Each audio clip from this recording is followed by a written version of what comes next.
there, fellow travelers. Mark here with Wolters World, and today we're in Barcelona, and today we're going to answer one of your travel questions. And this one has to deal with packing.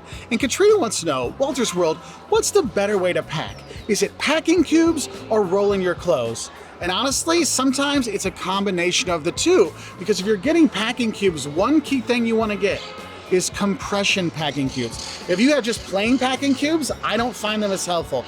Compression packing cubes can get everything together, squish it down, and you literally could have your outfits put together just in packing cubes. So that can be very efficient. However, if you don't have the compression ones, I find that rolling your clothes actually gets more clothes into the space. However, it's a lot less organized. It's a lot harder to kind of like move around and do things. So if you're going to be like going on a cruise or going on like a riverboat cruise or a bus tour or something like that where you're in and out of your stuff all the time, I think the compression packing cubes will be a lot more helpful than rolling everything up. However, if you're going to be staying at a destination for a little bit longer, like I'm here in Barcelona for 8 days, I rolled my clothes up because then I can put it out in my hotel and I don't have to worry about it.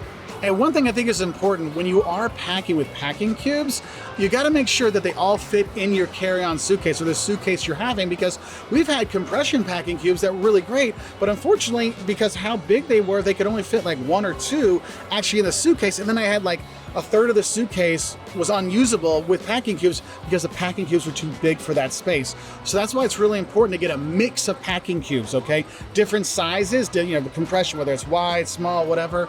You know, maybe you just have a small one. That's where you put your undies and put those in there. So something to kind of think about when you're trying to choose. And here's the thing, getting packing cubes, some of them are cheap. The compression ones are a bit more pricey. So in that terms, I don't think it's worth it for me monetarily to pay the money to get compression packing cubes, so I actually just roll, okay? Because when you roll it up, it compresses it down, it makes it easy to fit things in.